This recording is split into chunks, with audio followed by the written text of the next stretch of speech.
Sa gitna ng patuloy na pagtaas ng mga aksidente sa kalsada, mas pinaigting ng Department of Health ang kampanya para sa road safety na nakatuon hindi lamang sa agarang pagtugon, kundi sa prevention o pag-iwas sa mga disgrasya. Si Justin Nazario sa iba pang detalye ng balita.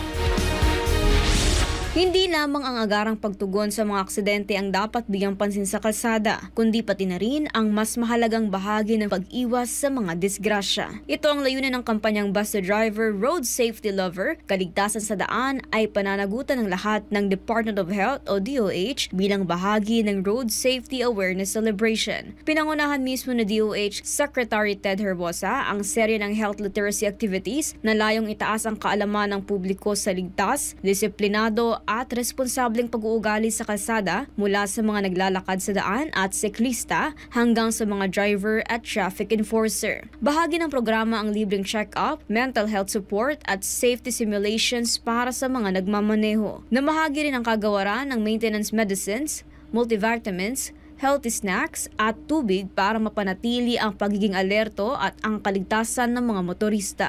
Binigyang din ng DOH ang malaking papel ng mental wellness sa pagiging ligtas ng isang individual sa daan. Ayon sa DOH, ang kaligtasan sa lansangan ay hindi lang responsibilidad ng mga driver, kundi sa lahat ng gumagamit ng kalsada. Sa datos ng DOH, tinatayang nasa 12,000 Pilipino ang nasasawi taon-taon dahil sa mga road accident katumbas ng 33 katao bawat araw. Kaya naman hinihikayat ng ahensya ang bawat isa na makiisa sa layuning ito, ang paglalakbay na ligtas, may disiplina at may sapat na kaalaman. Ito si Justin Nazario, ang inyong citizen correspondent nag-uulat para sa Diyos at sa Pilipinas kong mahal.